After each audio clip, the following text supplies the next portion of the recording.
software testers. Move beyond theory and master testing with the AI-powered ISTQB add-on practical tester by A4Q program. The ISTQB add-on practical tester by A4Q equips you with the theoretical skills and practical competence to truly excel. Learn how to apply black box testing like a pro. Estimate accurately, write flawless defect reports, and catch issues early. The ISTQB add-on practical tester by A4Q complements your ISTQB certification by turning knowledge into powerful action. Visit our websites and find out more information.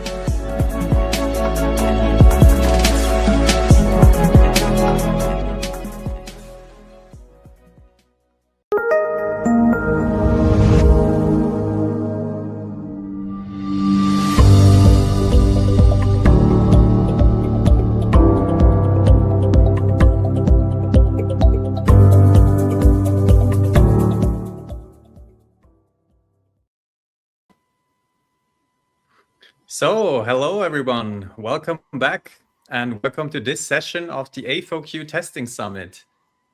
Cédric, I have a pleasure to introduce you today. How are you doing? I am good, thank you very much. And you? I'm fine as well, thanks for asking. Yeah, we had a really full day today with a lot of presentations. So now we are looking forward to yours. So let me just introduce you real quick. You're a quality and testing expert with more than 15 years of experience.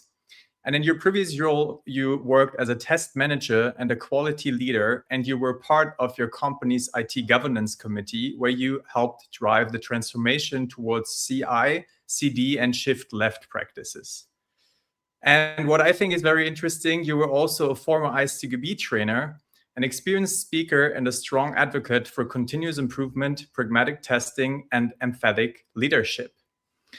And today, you will speak about beyond standards testing where theory fails.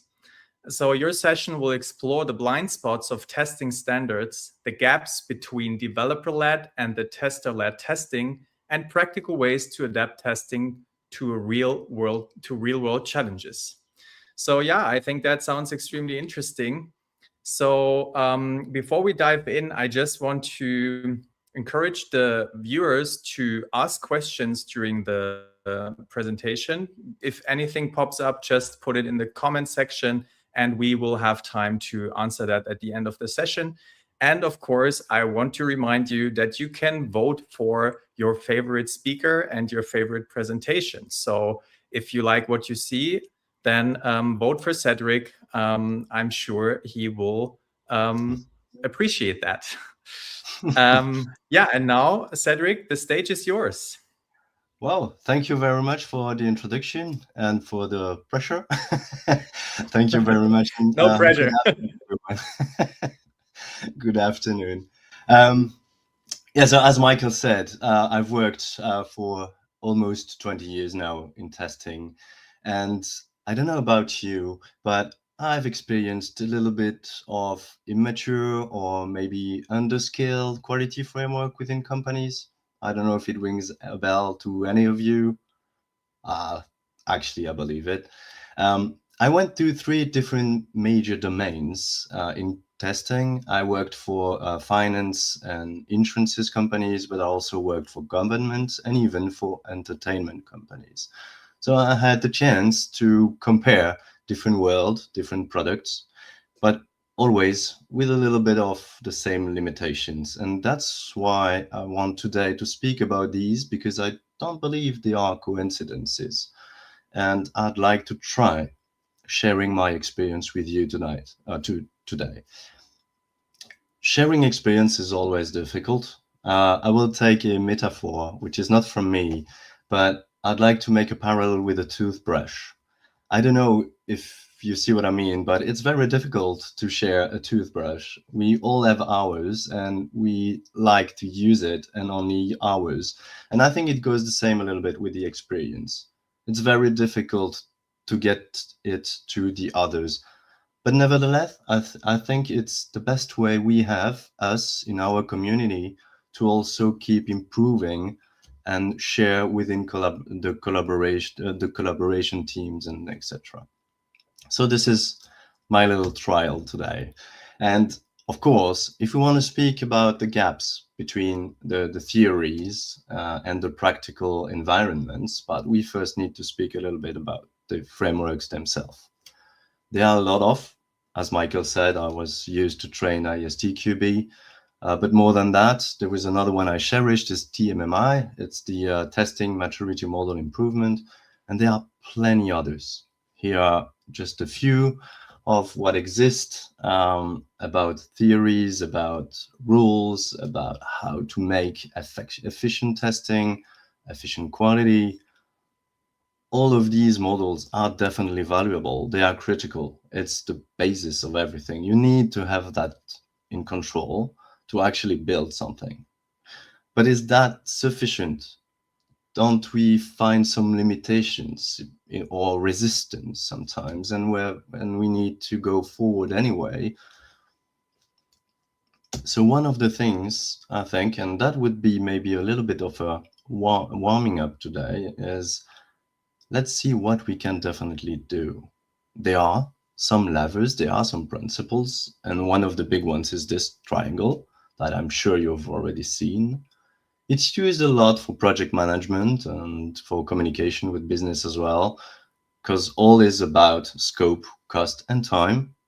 And in that scheme, if you change one, you definitely need to impact the others. And where the quality relies is actually in the middle. It's the surface of that triangle. The surface between scope, cost, and time is the quality. And that's what we are the guardian angels of.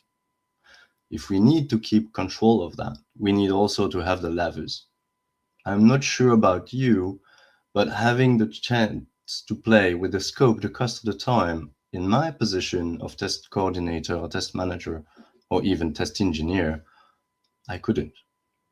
I simply couldn't. But you know, a triangle, it's just a face of a prism.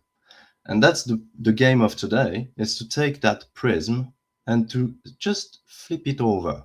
If you flip it over, you still get a triangle, but a triangle with different notions. And that's what we're going to play today with, is the principles, the process, and the risk. If you have risk control, process control, and or play with your principles, you can influence the quality of the product, the quality even of the processes. And that's the root of our business. I'm pretty sure that we all agree with. So the game today is really that, take that prism, just find another way to look at it and to actually get ideas of. And how we will do that, we will do 5 examples of my personal experience as hints. Okay, it's just basis of discussions. Maybe we can exploit the time we have after the session for exchanging, not only for questions.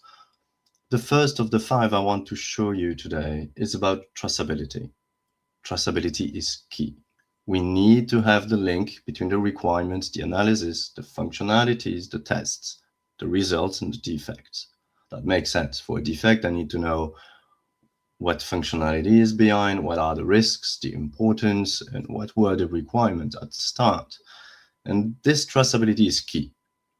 We all agree on that rule. It's important to have it, but is it always better to have it in a beautiful framework with everything is in? Sometimes yes, sometimes no.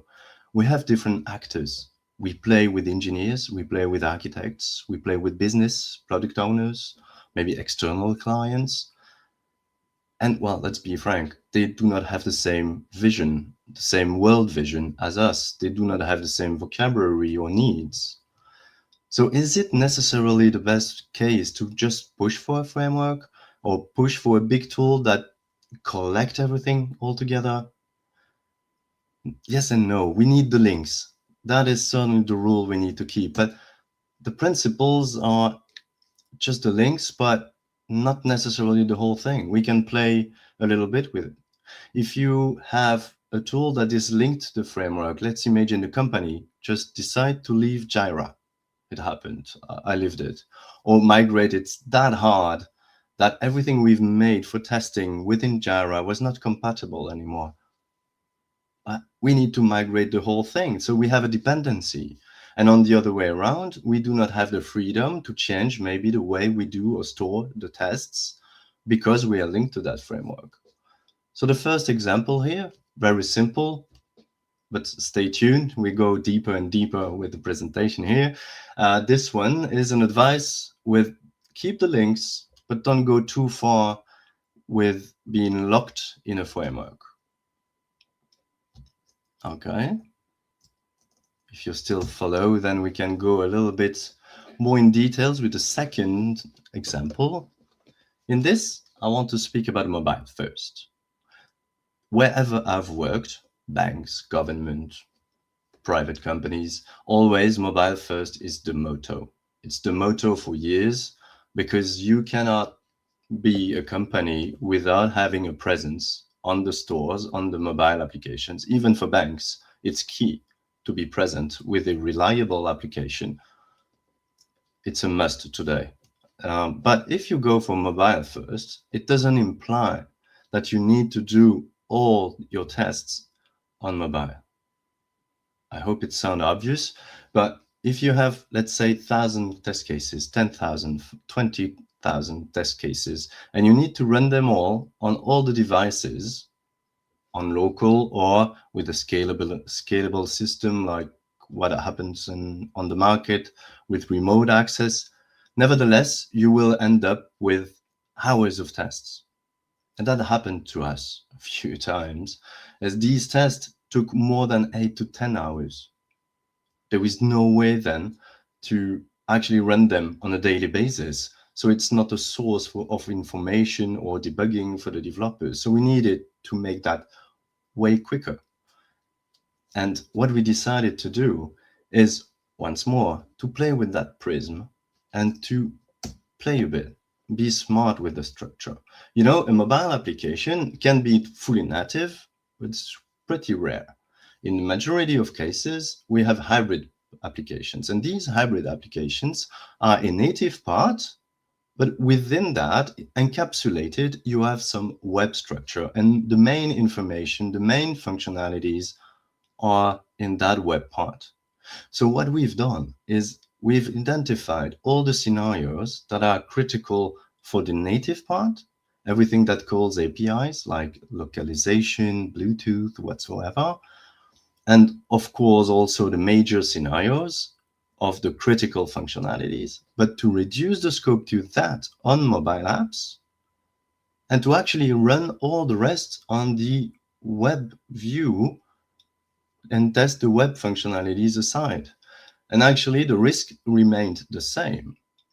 We forgot a little bit the mobile first, the whole on mobile, but by doing so, we actually kept the same quality, the same coverage, but we actually reduced the runtime from 10 hours to an hour and a half. And that is a sustainable target with which the rest of the teams can work with.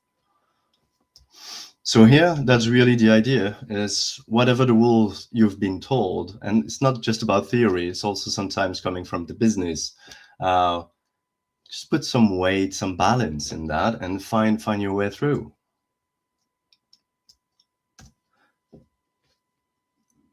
A third one, and here I will ask a question that's pretty harder. AI is pretty common as the the modern trend. Everyone is trying to do things with AI and trying to find a way, trying to find the place of AI in our world, and there are a lot of rooms for that. It's awesome, but it's also very early stage, at least for some systems. So you do not have yet any rules to actually tackle the quality, to test that. How do you do it? Well, complicated. In this system that you can see, it's pretty common system of LLMs discussing between expertise. So one is more like compliance, another one is on branding, another one makes sure of the profile. This system can be used and is seen in chat box, and I also seen that for promotion systems, for banks, for example, for a chat box, You can adapt the speed, the speech, the vocabulary, the way of speaking to the client, because one is more like risk investors when the other one is, a quiet dad, just not playing too much with the money. So it's different profiles, so you won't approach them the same way. But still, if you want to have automatic, efficient way of communicating / AI, you need to have that such a big, complex system. But how do you tackle that? Then I will ask you a question. Let's imagine you had a big argument with your boss. And so you're home and you write the email. You write it a long story of all the things that went through, that went away, that were not okay, and all the problems and what you wanted to do, and all the frustrations. I don't know. You write your letter, and then what you do is you have a little moment of wiseness, and you ask your wife or your husband to check that letter, and whatever his skills, whatever what she likes and what she's doing, she will definitely give you some feedbacks anyway, and all these feedbacks will help you getting more confidence in what you've done, well, more correction, so a better quality. For the ones that are still awake, you certainly already guessed. I'm speaking about the 4I principle. To me, this is the most basic principle of testing, and if you keep that in your toolbox, you can get out of a lot of scenarios, a lot of situations. Developer reviewing code, it's already a 4I principle. And here, the complete opposite, the extent of that logic is just build a QC LLM that is already checking the output. It's probably not fully bulletproof, but at least you have a little bit of control, you have a little bit of confidence, you got a little bit of quality, and also monitoring. Because of that output, you know what happens, or actually you are alerted when something goes wrong. So another example, if you're still alive, is the continuous deployment versus compliance. Once more, and I'm pretty sure your context is almost the same, we have regulations, we have legal aspects that we need to take into account, and whatever it is, reinsurance companies for banks, regulators for entertainment companies, or even the clients for some validation. I'm thinking here about European Commission or some government organizations. You have validation steps, and these steps takes time. But you also, on the opposite, need and try to stick to the best practices to get the most value as quick as possible in production.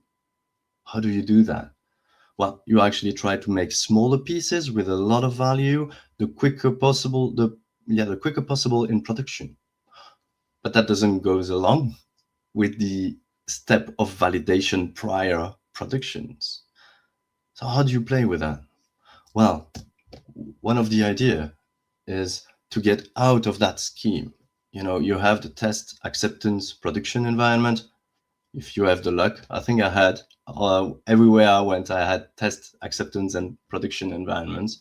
But nevertheless, that will slow your pipe down. If you go for test, you do all the testing. You go for acceptance, then boom, stop. You wait for validation, regulation, audits, whatever. And then only when you get the green light of that gate, then only you can go in production. That's annoying. And you get a latency between what you have developed and what is today in production. So it's even worse also for hot fixing and bugs. It's crazy annoying. Then what we've done, and I've seen it happening in different companies, is to actually make it modules. We all have historical monolith, huge applications that are heavy to maintain and complex, and we need to divide it. But we don't need to divide the whole thing before going into a CI/CD thing. Otherwise, I think nobody will be there. I'm not sure about you, but to me, dividing a monolith into only small modern pieces is more a dream than a reality. And we don't need to reach it, actually. We don't need it. We just need to have the different modules that are critical for the system, for the company, or the pieces that are regulated. And that's what we've done. Whatever it is, like microservices or more like as a service architecture, in all these cases, just focus on these modules that need to be regulated or that need to be critical for your business and that you need some different timings. You start with these ones, and actually you can already make sure it goes okay. On test, you check that the integration is good because the rest is already tested at the team level. So we got even rid of one of the environments. We can live with test prod, full stop. And we have the fluent system that we needed. We go in production with whatever is ready, and the piece that's under verification, validations, that's the white one here, would just stay there. You just need to make sure that the integration with V1 or V2 of that module, with V1 or V2 or the other pieces are viable. That's light. And as soon as you're confident, you can go in production with whatever is ready. And as soon as the white piece is ready too, you put it back too. And there's a fluent CI/CD without having a beautiful, modern, finished, polished architecture.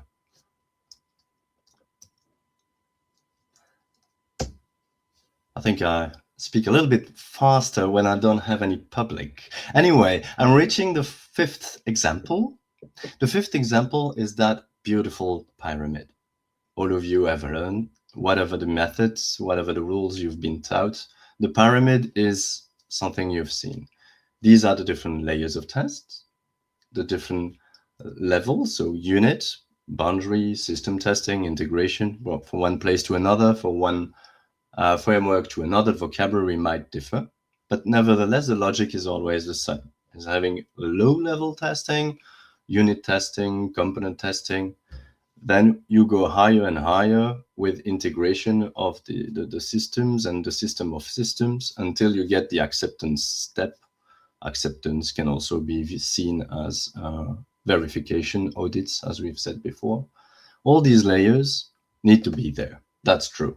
And they need to be that shaped, because the earlier is the better. It's easier to run these unit tests than waiting and doing manual testing 1 month later. Sure. But is that easy? No, I'm not sure. Immature systems, immature companies are pretty common. And when you usually arrive there, they are quality to control, but they are already all busy with bug fixing, developing. The developers are overwhelmed. They are not trained, interesting, but in any way, they mainly focus on testing and of developing and debugging. So they do not have bandwidth. It's not just about philosophy. So what can you do? Just waiting for them to be trained to get that level? No. Once more, that pyramid is a good target, it's a good rule. But you do not need to hesitate. You can go with overhead. What you certainly have done as a tester, if you've been, is you arrive in a company, there is just nothing, lack of documentation, everybody is busy anyway, and you've been told just to get control on the quality and testing activities. Well, how you do so? Well, you actually take the application, you go through it, and you get to learn it. You get to learn the application by playing with it, and you go deeper and deeper in your knowledge, and therefore in your control, by playing with it. But what I say here, and I've done it several times as well, is don't hesitate to overhead a layer. It's not a big deal if you get way too much functional tests at first, because the coverage is there. So you have control, you have confidence into your system, you know what's okay, what's not. And that control provides bandwidth for everyone, more at ease, to actually adapt and involved. So first of all, you have a lot too much of functional tests, if we look at the pyramid at least, but you have the coverage. Then you go and educate people, you go and try to make these low-level testing happening, and then you can archive, you can just get rid of the overhead. That's okay. You can do that afterwards, you can rebalance. Okay? And one more thing with the pyramid, to me, there are two rules. There is that pyramid, the spread of activities, but there is also this notion of filters. More often, we see with a lot of modern architectures, with a lot of ideas from all the world to try to go faster and faster, but the filters are still something very important. What I mean is, imagine you need to try to drink rainwater. If you want to filter rainwater, probably some of you are doing so. That's great. You usually use 3 filters to get that done. 3 different layers of tests, 3 different filters. But whatever the quality of one filter, I bet you to drink the water if I remove one of the 3 filters. Would you? I won't. And I've trained that. I was in a government institute. I won't say which one. There were 10 teams. And out of these 10 teams, they went to service architecture as a service architecture with different modules. They were all in control of their own domain. And then they got rid of all functional tests that we've built because anyway, they got all the unit test integration tests that they needed. Except one team. They kept the functional test for a while. And actually what happens, I'll let you imagine, the only one that actually didn't get any critical defects in production is that very team that kept functional testing. It's not about getting rid of a layer, it's about completing the picture.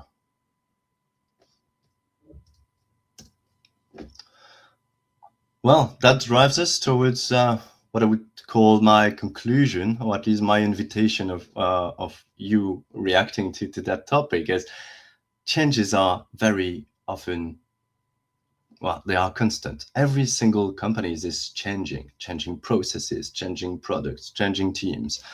And actually, this is completely normal. There is no company that can compete without adapting.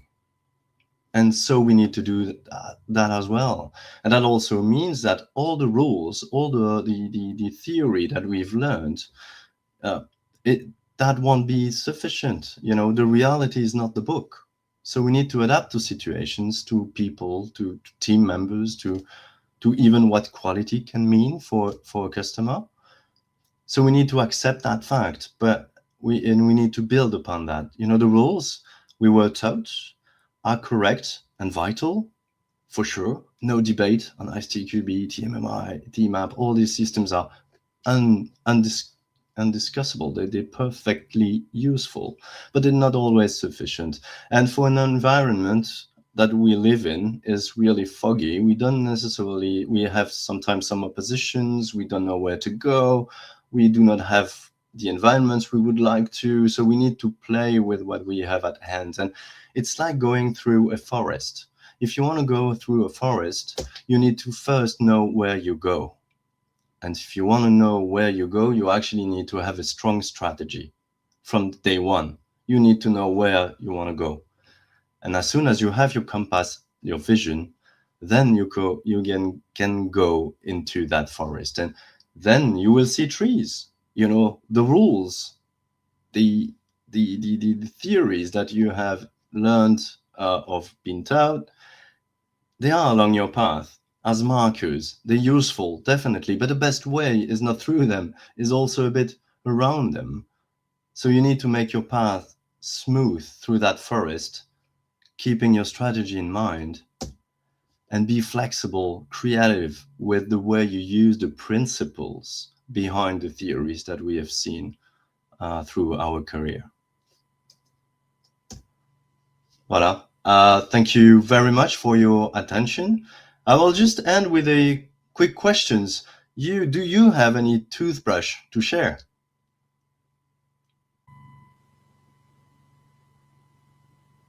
I really like that metaphor because Thank it's very true. Okay, thank you so much for that great presentation. Yeah, I found it very inspiring and insightful. And I will share that metaphor, I guess, a few times in the future. Just go. If I could steal it, then thanks for that. Yeah, thank you so much for that presentation. I really liked it. So now we can move over to the Q&A session. So if there are any questions, now is the time to ask them. And we can discuss them together because there's still some time. Okay, there is the first one.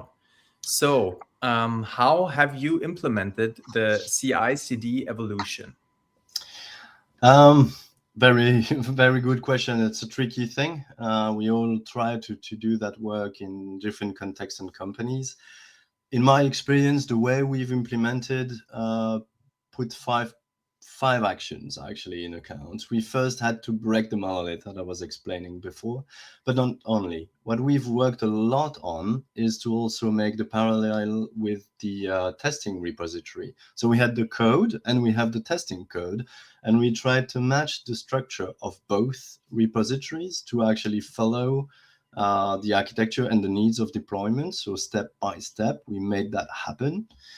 We also accelerated automation. That's very key to find ways to accelerate. And we did that by using gherkins, or actually languages that are shared upon the whole testing community.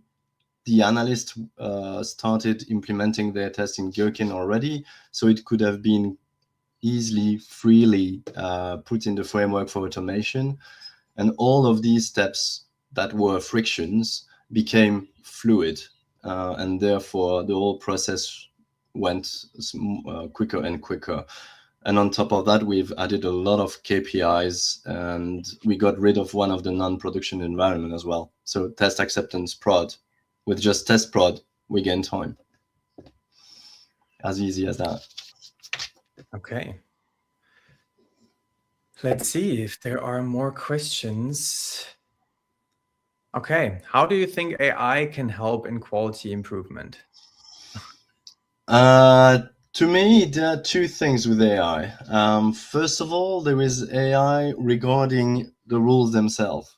You know, the rules of testing, the theories we've learned, we know AI can give them back to every single person asking for it. And I think that's an ally.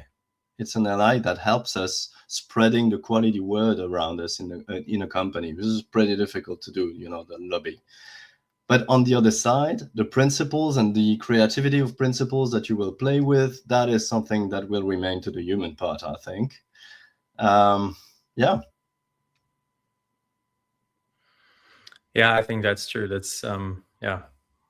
And what I found interesting about the presentation is I recently read that the ice cream cone is melting and the pyramid is coming back. And I felt like that was pretty much approved in your presentation. Indeed. Interesting link. Yeah. Okay, so let's see if there are any more questions. At the moment, it doesn't look like it. So I guess we can conclude the session then. Thank you so much for being part of the A4Q Testing Summit. That's my pleasure. Thank you very much, Michael, and thank you very much all the attendees. Have a good evening and a good day tomorrow as well then. Yeah, thank you. Before we leave the session, I want to remind everybody again that you can vote for your favorite speaker and your favorite presentation. So you can find a QR code now on the screen. So just scan that QR code and vote for Cédric if you like that presentation. I'm sure he will appreciate that. And there are a few more sessions to come today. We have sessions actually until 9. So the last session will start at 8. So I'm sure there are some more topics that might be interesting to you. So just keep watching. Instead of Netflix, it's just A4Q Testing Summit today. So yeah, I hope you enjoy the rest of your evening. Thanks again, Cédric, for your presentation. I hope we can see you next year. And I'm sure a lot of us will also see you on other conferences. So yeah, have a great rest of your evening and see you. See you. Same to you all. Bye-bye. Bye-bye now. Thank you.